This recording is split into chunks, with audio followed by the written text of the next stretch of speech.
What's up, sports fans? My name is lukasweese, host of the Weesesports Chronicles Podcast. In today's episode, I'm joined by Scott Price, known as SL Price. He was a 26-year journalist at Sports Illustrated, as well as the author of several best-selling books. In this episode, I chat with Scott about his sports media career, his days at Sports Illustrated, his approach to writing features, covering the world's biggest sporting events, as well as his advice for young journalists breaking into the industry. The Weesports Chronicles podcast is available on YouTube, Apple Podcasts, and Spotify. So make sure to like, rate, watch, and subscribe to all three of those channels. Now let's get to today's episode with Scott Price on the Weesports Chronicles podcast. Scott, thanks so much for having me on the Weesports Quarantine Chronicles. Lucas, thanks for having me. It's nice to speak to another human being. It must feel a little weird when, these sports are coming back in the backdrop of this pandemic that is still raging across North America. I mean, the whole thing is without precedent and feels strange in ways that are almost impossible to process because we almost don't have the tools for understanding it and dealing with it. I mean, essentially, you're talking about an entire industry.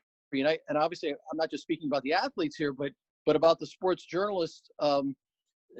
Everybody who covers sports is so dependent on live events, and essentially, there's an entire sports industrial complex that has been built around talking about live events and the new daily, hourly, by second drama that is created by those events, and the essential conflicts that rise up from them. All of a sudden, we literally are dealing in a world without content. Now, there's no question that there's pretty quickly, the plans for reopening created their own conflict.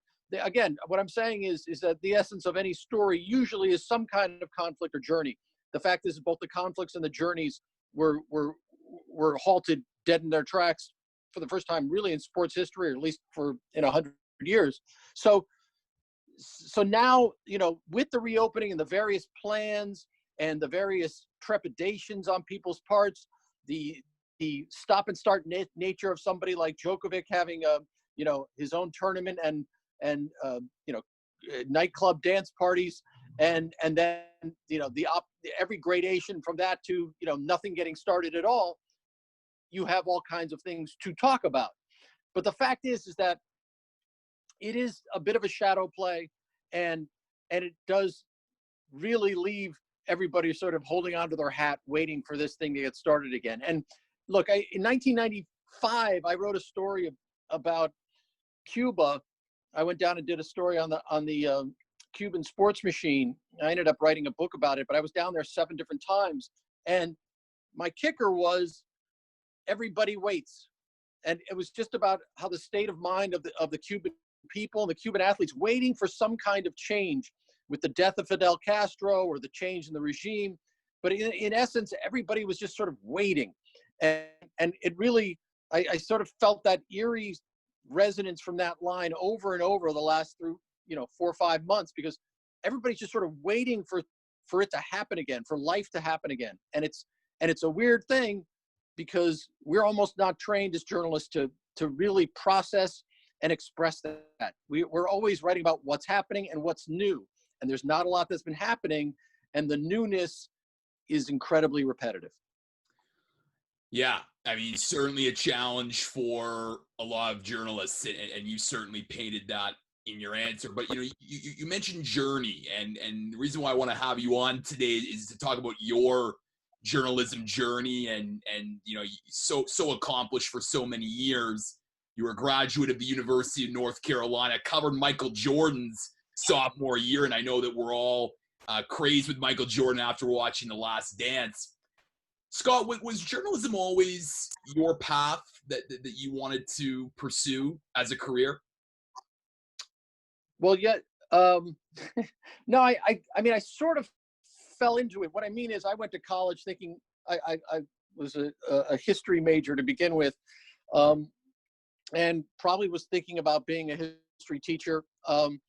And um, pretty quickly I sort of got my path sort of turned toward English and literature, and I was English major at school, and I was a horrendous writer, and so I knew that I needed to get better as a writer to be any good, and that working for a newspaper would force me to write and get better. And especially at a place like North Carolina, I transferred there after my junior year, after my sophomore year at the University of Connecticut. The sports department of the campus newspaper, I knew, instead of writing features or news, which are sort of occasional pieces, dictated often by, not sort of a daily drumbeat, daily deadline, sports demanded that you were going to have to write a lot.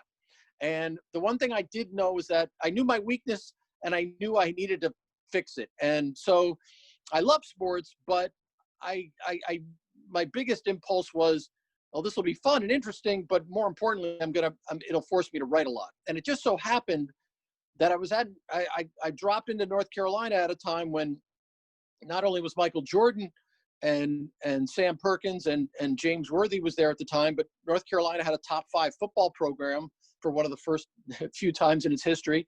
And their baseball team had 4 future major leaguers on it. And really nobody was really paying attention to the baseball team. It was pretty much baseball games were a place where, fraternity guys would go with a keg of beer and sit in the stands and get suntans. And so it was just this cornucopia of incredible athletes and an opportunity to write about them. And I happened to benefit in a way that nobody coming out of school now is benefiting, which was that I came out in the mid 80s at a time when newspapers were incredibly flush. They had 20% profit margins. They had a monopoly on classified ads. They literally had more money than they knew what to do with. And so they could take a chance on somebody who really wasn't a very good writer. But I had these clips from North Carolina that happened to be not just, the local high school team, but, national championship caliber athletes. And of course, Michael Jordan was well known after his freshman year for hitting the shot that won Dean Smith his first national championship.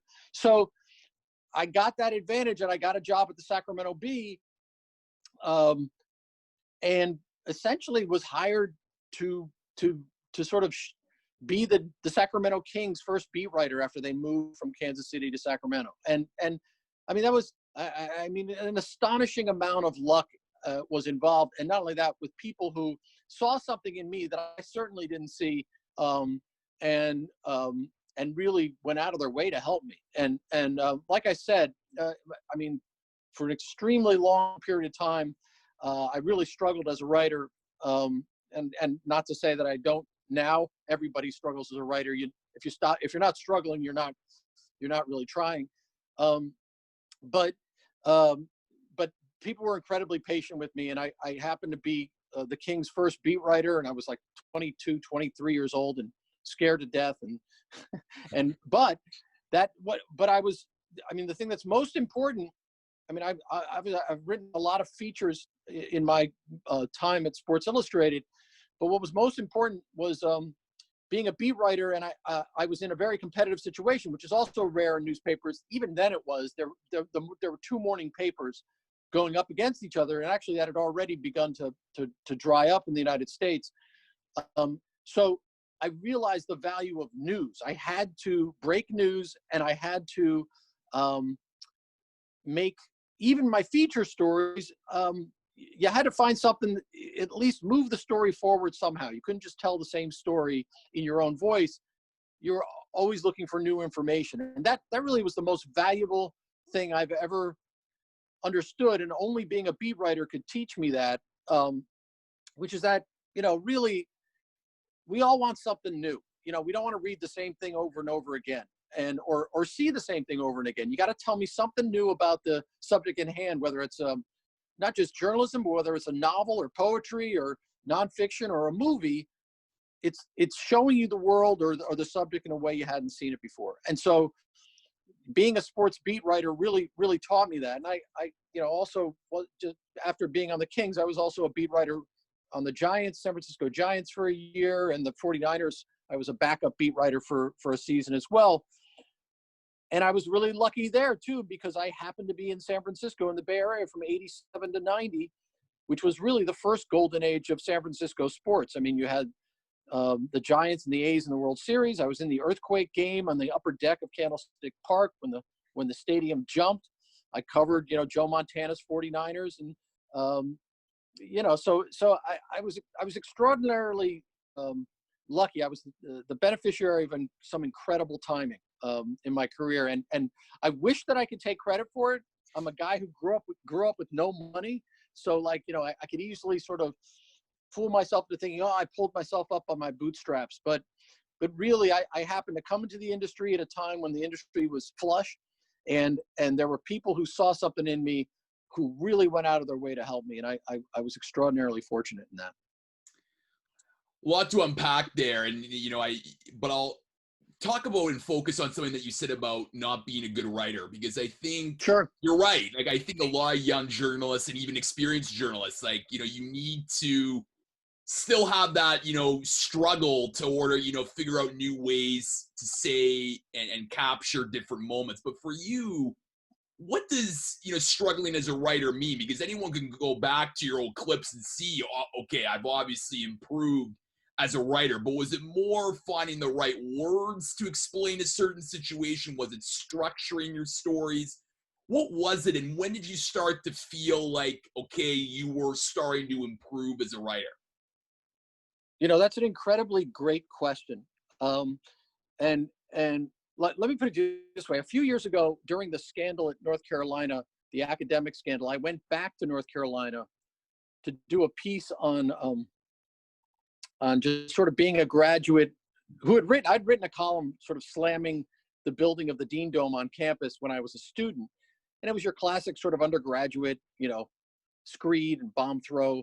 I meant it, but it was like, stamping your feet and everything else. And I liked it.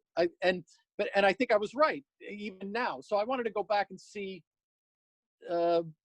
essentially as an alumni, but somebody who had a cool eye on the academics, on the athletic structure there, just to take the temperature of that scandal. And when I did, I went back to the Daily Tar Heel Clips, which is the campus newspaper. And I can't tell you how appalling it was to go through my stories of that year. I was such an not only was I bad, but I was annoyingly aggressively bad. I was in your face bad. And so it wasn't like I was just boring. I was sort of like setting off bombs badly. And it was really I knew it intellectually, but to read it again, I mean, in the end, I wanted to punch that writer in the face, so it was really terrible.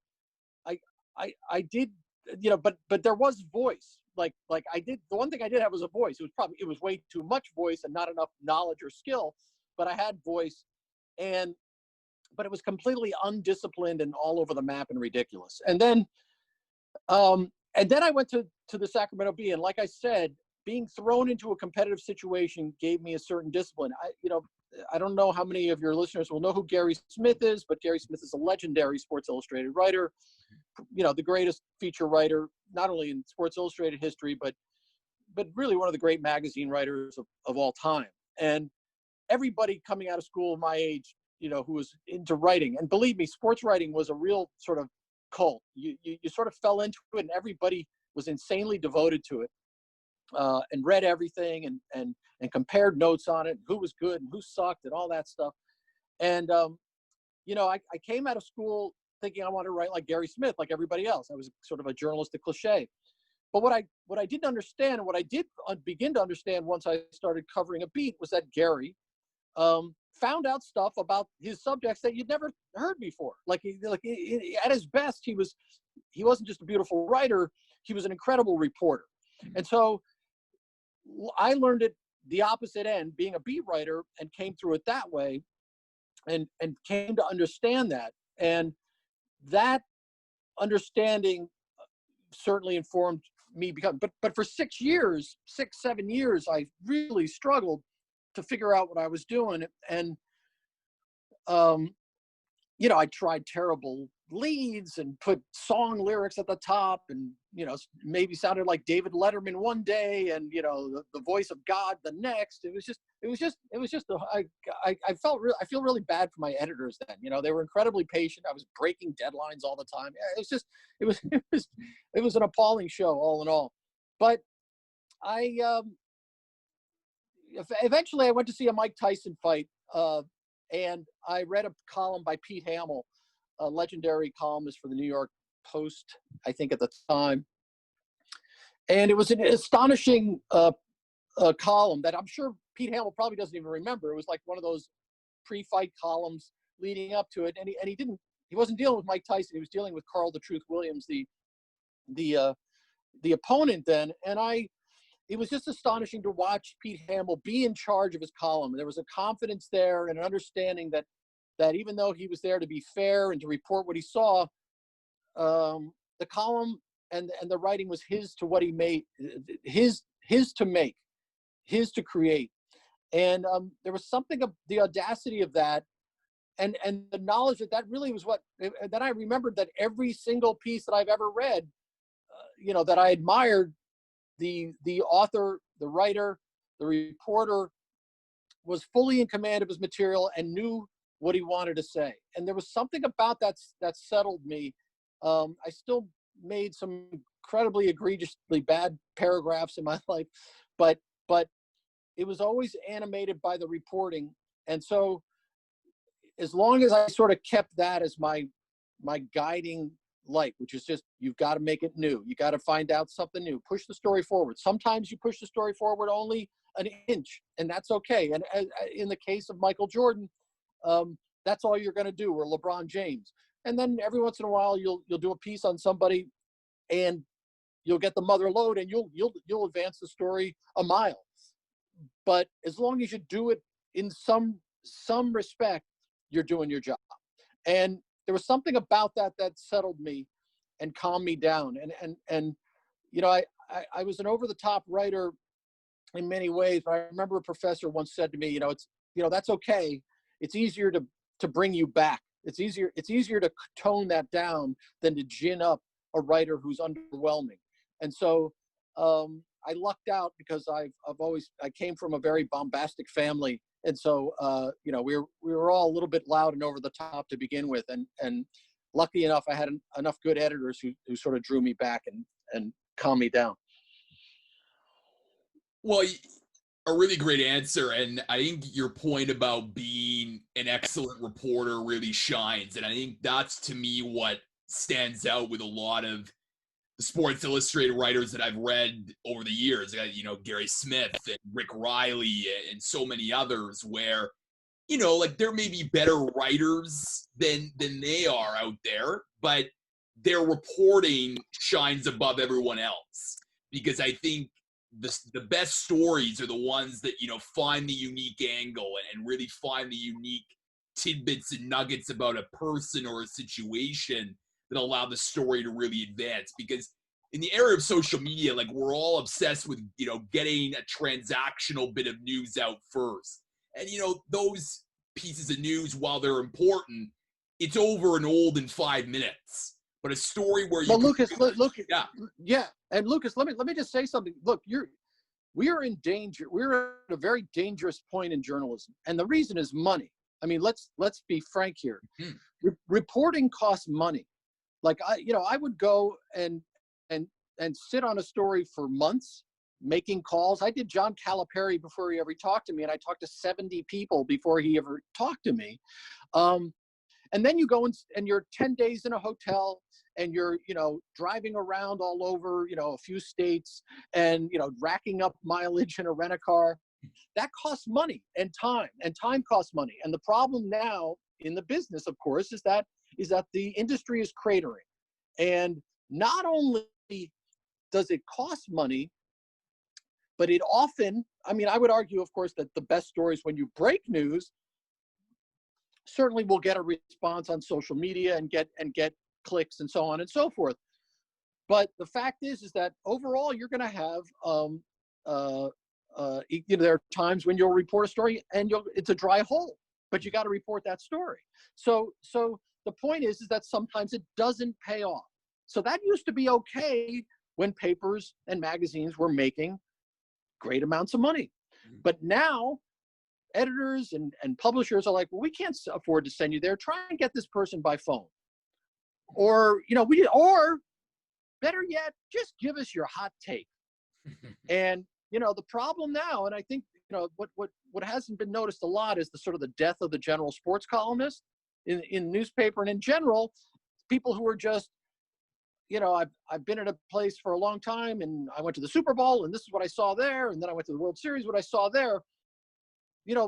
Takes are like belly buttons or whatever other kind of button you want to talk about. Everybody's got one. And the fact is, reporting is only more valuable, in terms of understanding the issues in the world. It's very easy for someone to just type up in their basement, or let's say their kitchen table, some sort of hot take, and they'll get tons of clicks, and especially if they're extreme. But the fact is, there's less and less reporting because it costs money than there's ever been. And I would argue it's never been more necessary, because what we don't need right now is yet another person spouting off, telling us what he thinks. Because guess what? We aren't that interesting. That's why I became a reporter. That's why I like talking to people, because I myself am bored with myself. I'm inside my head 25 hours a day. I don't want to hear what I have to say. I want to hear what other people have to say. I don't know as much as other people about the issue at hand. I need to talk to them about it. And so, there are like maybe 3 journalists, writers in the history of the world who actually their every thought was interesting. And Norman Mailer, by the way, thought he was one of them, and he's a god to a lot of people. He too was boring 60% of the time. So we are not that interesting. Our job is to get, and that's why we go out and talk to other people, because their stories are better than ours. Their stories are more interesting than ours. Their lives in some way are more interesting. We are observers. We are question askers. And so that costs money. And so we're at this weird inflection point in journalism right now where takes and hot opinions get a lot of clicks and get a lot of sort of response in the journalism echo chamber of Twitter, but don't necessarily create anything of value and don't really move ahead our understanding of anything except for the person who wants to advertise their brand.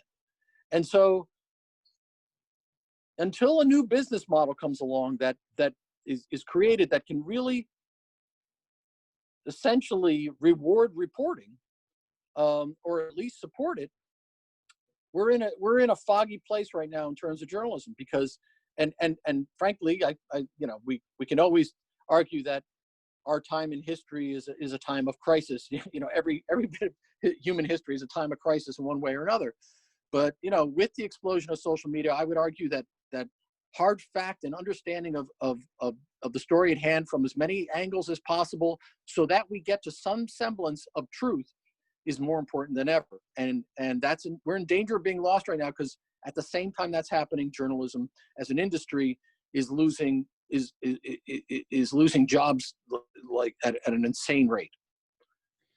No, for sure. And you mentioned how, traveling for different assignments, and, you were someone that, traveled not just in North America, but all over the world. And I think, journalism, to have that perspective, that global perspective, just makes you more knowledgeable and intelligent as a journalist, particularly when you're reporting on different subjects. Did you find that when you were sent around the world, whether it's, writing, a book or covering a different event, that just being around the world and developing understandings of different people and different cultures just made you more well-rounded as a journalist? Oh, I mean, there's no question. I mean, I had to constantly, reassess my thoughts on everything. And let me just say one other thing. And this is sort of the heart of at least what would, animate me. When you report, you're scared. You're reporting out of fear. Especially me. I was what's known as a parachute guy. I drop into like places where I wasn't a beat writer. I'd have to gather information quickly and an understanding of the situation to the point where at some point I had to fool myself into believing that I had become the expert and could write with confidence. And so about the subject at hand. And the only way to even get there was knowing I'm going to make a fool of myself if I don't hustle and do my best to understand this as well as I possibly can, which means read everything and talk to everybody. And literally that was my driving principle every time I do a story. Read everything, talk to everybody. Then you sit down and you write, and you have to fool yourself that you've gotten there, that you understand it. And so then you have to write with this incredible assurance, right? Like a god almost, like I'm in charge of this story. I understand all these people. It's kind of a ridiculous leap of faith. And then you wake up the next morning and you have to turn that off and say, I don't know anything. I got to make 20 phone calls today to figure out more because I clearly have no idea what I'm talking about. So you were constantly flipping back and forth between being abject fear and abject confidence. And and that's why writers right there are so neurotic. Like, what a crazy sort of mental piece of gymnastics you have to do to even put something on paper, whether it's any good or not, just to get there. And then there's that insecurity of whether it's any good. But it's an insane sort of walk. And being and going around the world, I mean, it was an incredible reward. Like I said, I grew up with no money. So the idea that, I mean, and you have to love it. And that's the other thing, which is never talked about. I mean, I would have, if someone had said to me, you can go, like, if someone said to me, I would be a person, my kids go nuts all the time because their friends come over and they're like, oh God, Dad's going to ask them all these questions. Like I ask people questions all the time, and just because I'm interested. And so the idea that I could travel around and ask questions of people, like, that's me. And it just so happened that I had a job that allowed me to do that, so that when I would go up to people, instead of like edging away from me because I was the weird guy at the train station asking them questions, I was the guy from Sports Illustrated or the Miami Herald or the Sacramento Bee. And they're like, well, of course I'll talk to this guy. And so I just happened to be in that situation where who I was lined up with what I was doing. And like I said, I loved it. And I was really, truly interested. So people would tell me things. And for the longest time when I was a really bad writer, that's what sustained me as a reporter, it kept me in my job, because the only reason I knew this is because I'd go back to the office and my editor would say, well, God, that guy never said anything like that before. I was like, well, here it is on tape. Like, I don't know. And that happened so many times that clearly people were, I understood that if nothing else, if I couldn't write and I was banging my head against the wall reporting wise, for some reason, people would tell me things. And I think a lot of that has to do with the fact that I really loved what I was doing. And I truly was interested in talking to them. I wasn't there to, like, once the conversation started, the interview started, I would have been interested in that person either way. And I just became interested in their story. And no matter how smart or dumb a person is, human beings have an incredible BS detector. They understand when someone's interested and they understand when someone's not. And maybe they'll be there and they'll give you your quotes or give you the information, but they're not going to maybe be as comfortable if they believe you're just there for the quote or the story. Now, again, this is this weird false construct of an interview and an interviewee. It's not an organic relationship, but it is a relationship. And because I just happened to be really interested genuinely, and I would have had that conversation with that person, even if there wasn't a story, and I think they picked up on that, people would tell me things. And it's pretty simple. I mean, if people think you're just there to get the quote or just there, even though that's the reason you're there, if they think, well, this guy's really not interested in me or my story or my family, they're not going to tell you about them, their story, or their family. I mean, I say this a lot, when we're young, we date other people, right? But we don't tell everybody our story. Our stories are incredibly important to us. And when I mean our stories, I mean, my dad wasn't working. We had no money growing up. My parents split. this was my dream. I secretly wanted to be, an archaeologist. You're not going to tell that to everybody. You'll hook up or date with people, and you'll have, but sooner or later, you're going to get together with somebody, and the breakthrough moment is when you tell each other your stories, because those things are the most valuable possessions we have. So people don't like giving that up to just anyone. But if they think that you're sincerely interested in them, the odds are they're going to tell you their story far more than if they're not. And if they trust that you're interested in them, that trust is very important. So I just happen to have that, and that happened to me internationally as well. I mean, I'm not the greatest linguist. There are times where my Spanish is it would go back and forth, up and down, good and bad. And there were times I needed translators, times I didn't. But I can't tell you that happened across language barriers as well. People would tell me things, and I don't really know what it is, but it happened over and over again. And I learned far more, as you pointed out in your question. I mean, it made me not only a better journalist, it made me a better person. It made me less provincial. It made me understand the world. It made me understand the United States and my home in a way I never would have been able to understand it if I was only speaking or viewing it, from a guy who had only lived in North Carolina or Connecticut or wherever the number of places I've lived. So again, I've been extraordinarily fortunate. Do you live, Scott? I mean, in your career, you've covered a lot of events, but do you live as a reporter for the big events like the Super Bowl, the World Series, a Grand Slam tennis tournament, or are you more in your comfort zone as a writer when, you're sent to a different country to do a feature on someone or writing a book, let's say, on a particular topic? Well, that too is a great question. I mean, Grand Slam tennis tournaments and going to a tournament and covering events, I did love doing it because, first of all, I'm competitive and it's fun. It's also fun to watch events. I mean, I'm just on a very basic human level. The other thing is you get into this amazing rhythm. Like Grand Slams especially are the ones I've done, on a regular basis more than anything else. I mean, I covered a lot of NBA finals and World Series, but Grand Slams were something. And you get into this incredible rhythm and you're exhausted and, you're pounding out stuff every day. You're working sources. You're running up and down hallways. It's incredibly energizing and great. And also, of course, you gain a ton of energy from the event itself. Because as I said, about this quarantine and the lack of sports, well, you have at a Grand Slam, you have dozens of matches every day, especially in the first week. And your head's on a swivel and it's incredible. And the other part about it is you're in a room full of other journalists, full of ideas who care about the same event you do. And you're talking all the time about writing and journalism to a certain extent, especially with those you're not competing against. Obviously you sort of keep your secrets from the ones you're competing against.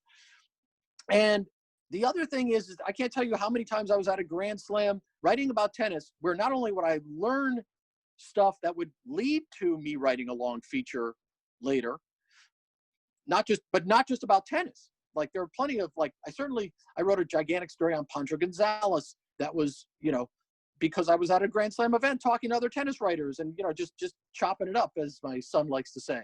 But I mean, that John Calipari story that I wrote about the Kentucky coach came out of, I remember I was at the US Open and we were talking and there were some other Sports Illustrated writers there. And it suddenly struck me that SI had never done a major story on John Calipari, who was arguably the most important coach at that moment in college basketball. And not only that, but the most controversial. And I'm just like, this is insane. And so, that's where that idea came from. And then, a story that I wrote, reported 20 years ago, that's still on my docket as a podcast. I learned about it at the World Series, but it was a college football story. And so there's something about the ferment and the friction and the energy created at events that lead to those other stories. And it sort of sends you, it's a new propellant, it's gasoline. It sends you into those long form stories and other places, other worlds that you might not have done. I mean, I did a piece on the Roll family, Rolle, that name at a certain point in time was very prominent in sports in America. Football players,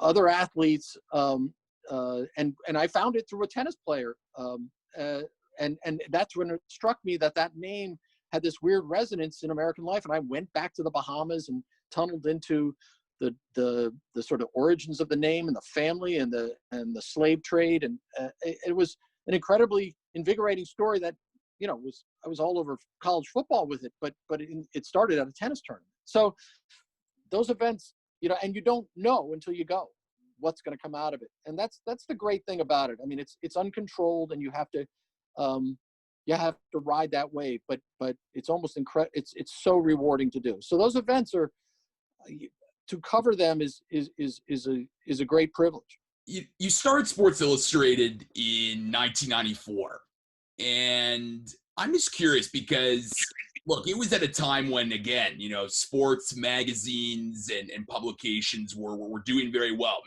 making a profit, and you're surrounded by so many talented sports writers at SI. Did that push you and motivate you to just, be a better writer and a better journalist, just given the quality of the people and the journalists surrounding you? Yeah, I mean, you got to understand, from the moment I was hired by the Sacramento Bee, I thought I was going to be fired. So I just, what I mean is, I was constantly, don't ever say that negative motivation isn't helpful. I mean, I simply thought, well, someone's going to figure out that I have no idea what I'm doing. I'm going to get beat on a story and I'm going to lose my job. Like that's it. Or, and so being at Sports Illustrated, I mean, you have to know that in one sense, I wasn't intimidated. I'd spent 10 years in newspapers and I was writing for the Miami Herald. And by then I felt like I sort of knew what I was doing a little bit. And I was unlike most American journalists in that I did not grow up wanting to write for Sports Illustrated. There was a magazine called Inside Sports that was owned by Newsweek, I believe, and Gary Smith was writing there, and just Pat Jordan and these other incredible writers who were writing in a way that really spoke to me in a way that Sports Illustrated in some ways didn't. Not that I didn't recognize how great the people were there, I just felt I would have fit better at Inside Sports. I never really dreamed of working at Sports Illustrated because I just didn't think it was it wasn't a place for me. I would fit in better at Inside Sports. And so then Inside Sports went out of business, and that was that. And actually Sports Illustrated hired Gary. So, but when I got to Sports Illustrated, it was incredibly intimidating. And there's no question you felt, well, I just want to be able to be in the same room. I just want to be able to be on the same masthead and not embarrass myself. Because, everybody, Richard Hoffer, Gary Smith, Franz Lids, and the great Bill Nack,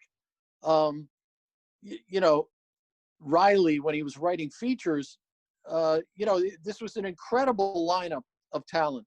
And I just wanted to have the opportunity to be on the same, in the same masthead. And when you're on a contents page with names like that, it really was an incredible sense of pride that you were even there in the same, literally mentioned in the same breath, if not the same league. But it was, so yeah, it absolutely pushed me. And, but I was doing a lot of weird things, and it was very, like I said, reporting based. I came onto Sports Illustrated along with Tim Layden and Michael Farber, Tom Verducci, Peter King.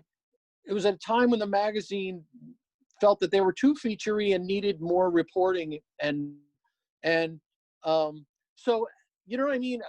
Even though there was that old guard,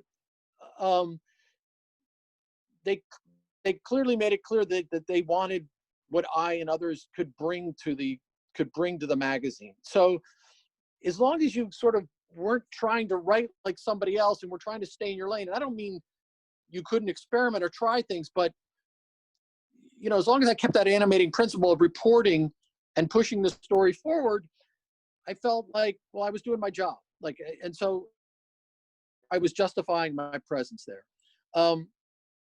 But it was, I was really lucky because Sally Jenkins is the great columnist for the Washington Post now. But when I got to Sports Illustrated at the time, she was covering college football and tennis. And that was what I was brought on to do also. Mm. And Sally's a tough cookie. You could mistakenly believe she'd have very sharp elbows, but instead she's one of the great colleagues in our business, and she was incredibly welcoming to me. We're not close friends, but I always admired and appreciated just how generous she was as a colleague. And frankly, that rings across the business. The better people are, the more generous they are. It's like, weirdly enough, the great ones were often the nicest, the most generous, and the most welcoming. Bud Collins comes to mind at the Boston Globe, the great tennis figure. And that's something you don't really expect. You expect only great egos and that kind of thing, but it was quite the opposite. It was Sports Illustrated was an incredibly welcoming place, and the editing at the time was outstanding. Sometimes could be heavy-handed, but overall, it was like 7 levels of editing and great fact-checking, and so they worked really hard to make sure you didn't embarrass yourself, and they saved you from yourself as a writer, which if you're smart at all as a writer, you understand you should appreciate. And speaking of, some of the stories, that you wrote, you obviously, wrote a lot of features and did a lot of, reporting at SI. And one piece that, that I read, in preparing for this interview that really stands out is about Nick Bonacanti and the complicated decline of Nick Bonacanti. And, reading it and reading the lead and just, the construction of it, your language is very, punchy and to the point. And I think for a lot of young journalists, the economy of words is so important. And especially sometimes, overwriting something, but less is more. And I think in this piece, it certainly shines through. Can you maybe just describe what it was like writing this piece and just your process to capture the decline of someone that, as you say in the lead, heads always turned for this individual? Yeah, I mean, Nick, you have to know that Nick Bonacanti was a massive name in my youth. The perfect season Dolphins were obviously epic figures in the NFL. At the height of the NFL sort of epic figure factory, in terms of producing those kinds of epic figures, where the reporting was maybe not so rigorous, and you had a lot of larger than life figures in that sport, and Nick and the of the perfect season Dolphins, for me, Nick Bonacanti was always the supreme sort of figure as a player, and very proud. And I actually had spent time with Nick because I can't remember how. It might have been a decade previous. I had done a massive story on his son, Mark Bonacanti, who's while at the Citadel as a college football player, was paralyzed after a hard hit. Mm-hmm. And I had spent time with Nick then when I was living in Miami. My wife knew one of Nick's daughters, and so I knew of Nick and I knew of Mark, and Mark ended up being a cover story for SI. And I mean, the families, I mean, it's weird because as the game sort of hit these shoals of the damage that the game can do on a mind and a body, I realized that there's no family. The first family of the ravages of football was the Bonacanti family, mm-hmm. considering what happened to Mark and then later what happened to Nick. And Nick's family reached out to me to want to sit down and tell their story, and I really wanted to tell it right. When it comes to economy of words, it's very easy to, not very easy, it's easy to do that when you report it. Like oftentimes, it's the detail of knowing, like those details are from reporting and from observing and from interviewing. And so you don't have to cover up what you don't know with flashy language and tone. You can try and get it, across in a much more understated but confident and frankly truer way, through the accretion of detail.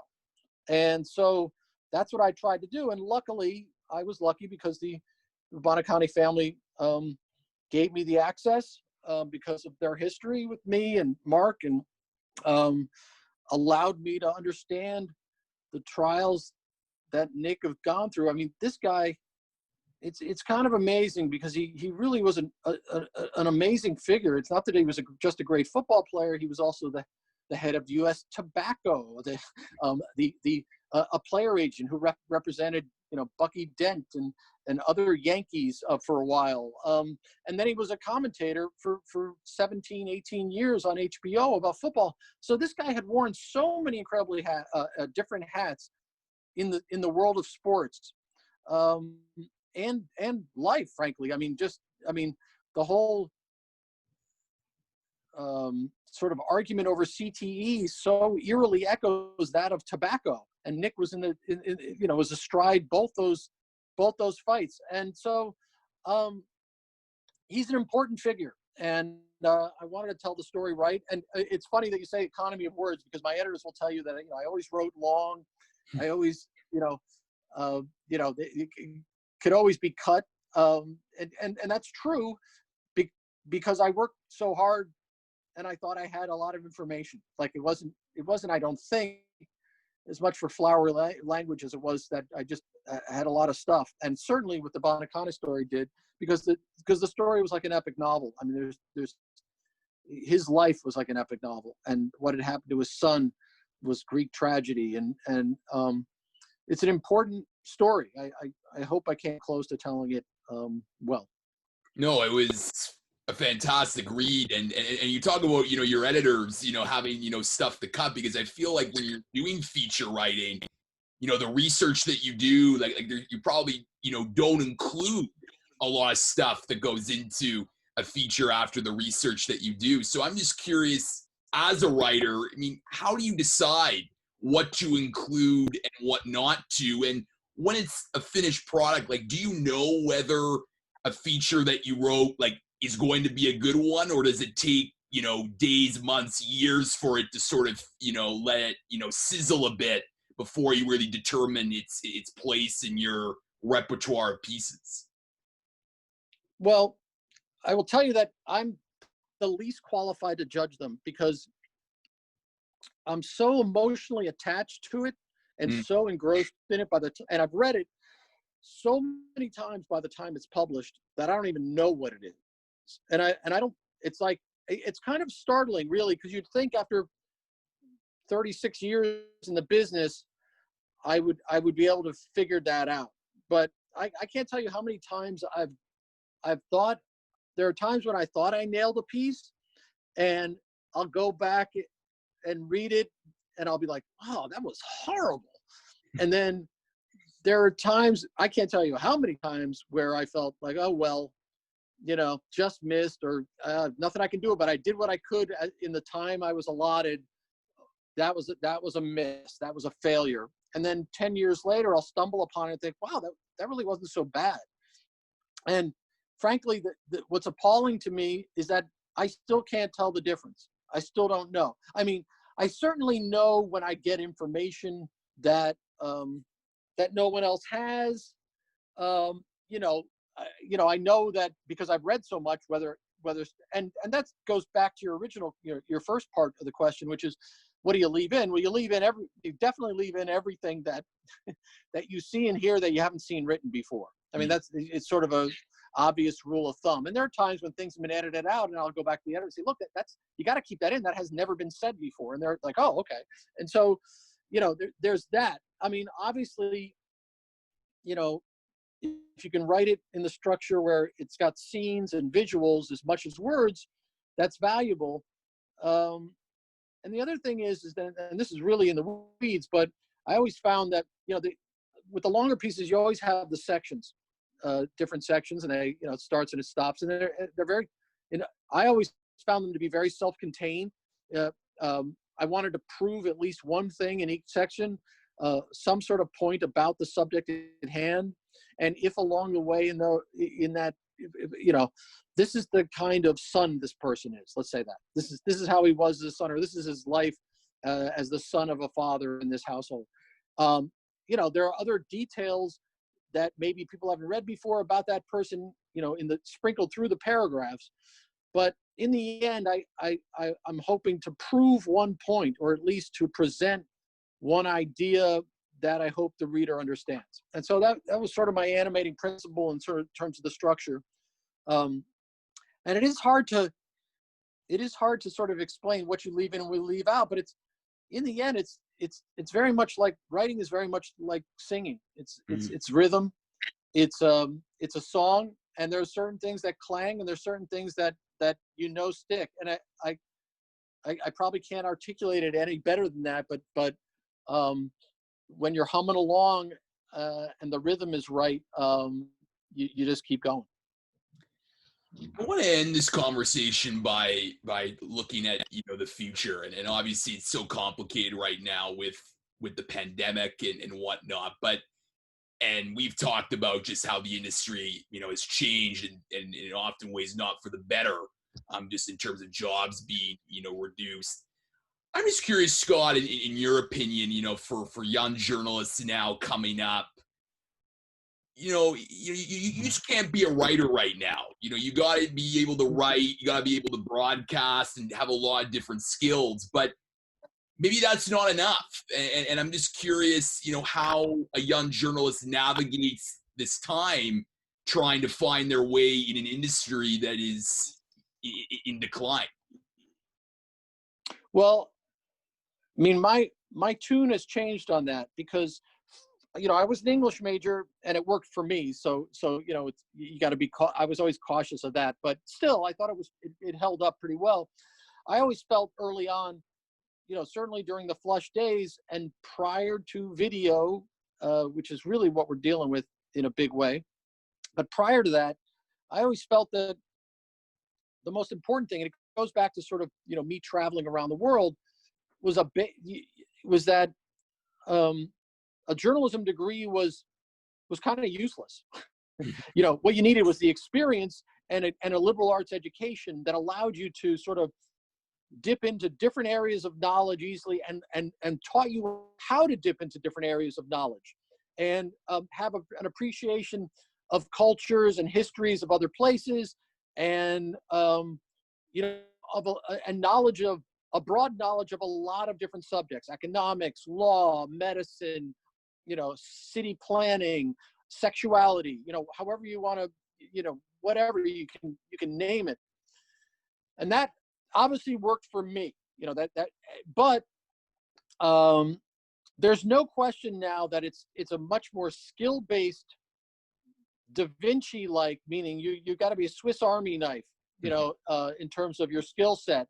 And obviously, writing is never going to go away. I mean, you in the sense of the skills and the advantages of being a good writer and being able to communicate with words, which are our toolbox as human beings for communication, is always going to be valued. But obviously, the way that it comes across by way of video or digital or podcasts or whatever, you have to technically learn these skills. So I would argue, and I've certainly found it a lot, because journalism is both cratering. So parents, every parent who sends their kids to college almost faints when they hear their kid wants to major in journalism. But if your kid is determined to do it and they have to do it, look, my dad wanted me to major in business. I was like, no, I'm good.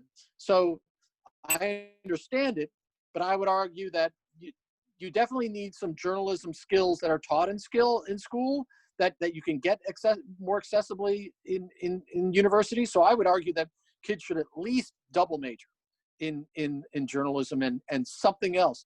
Obviously, what's happened in the business is that things are much more niche, that someone who has a deep knowledge of sports law, instead of being a parachute guy, people who have dug out and figured out sports medicine, sports law, management,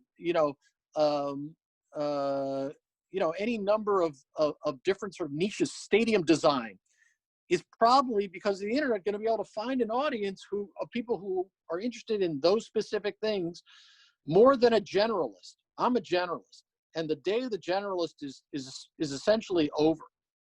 The other thing is, I think we're dealing with something that's far larger than that, which really we are at the end of the Gutenberg sort of era, that that the premium on reading is being replaced. Now, look, there's always there, but the one thing you need to look at is novelists used to be central in the culture. Hemingway, Steinbeck, all those guys, they were on the cover of Time magazine, and they were the ones who were on talk shows. Now it's showrunners and, stars, of course. But in terms of the medium, it's much more visual. And the way that people are choosing to, not just the way that people are choosing to process narratives is more visual and episodic through a visual medium, and less so over sitting down and reading. Now, like I said, reading's never going to go away, novels are never going to go away, but they're going to become more and more niche. The way that the mass of humanity is going to process information is not through a long story on Michael Jordan or a book, but on a 12-part series called The Last Dance. The danger, of course, is that Michael Jordan, and his people were producers on that show. And so the truth is very much what Michael Jordan had a hand in creating about himself. And that's not always good. It's kind of harmless when it comes to sports, but when it comes to public policy and medicine and other things, we need to be a little bit more rigorous in our journalism. But there's no question that we're becoming a more visual-based world, and we're going away from the word. And it may be a 100-year process, but that's where we're going. And it's because it's so easy to consume. It's just so easy. You sit on your couch, you turn on, you don't have to. And I can tell you what we lose from it. We lose the imagination of the reader. We live process of processing words. I think it's a much more passive activity, both physically, you're absorbing as opposed to engaging. But be that as it may, that's where we are. And so because of that, it's going to be incumbent upon the next class of journalists to learn how to tell those narratives through a visual medium, as well as, obviously there are words going to be there, so there's going to be writing, but visually you're going to have to be inventive and competent. And it's going to be incumbent upon the money people in this industry, who have been woefully deficient for the last 50 years, fat and happy, to actually come up with a business model that will pay for that journalism. Because at the moment we have a situation where the journalism is not being paid for it, and as a result it's suffering. But there are still incredible, great journalists out there. They're just being let down by the business side. And there will continue to be kids who want to write and are determined to write and need to write and enjoy talking to other people and want to tell their stories. But the industry needs to be built around them, and the structure needs to be created so that they can actually get the job done as much as we need them to get that job done.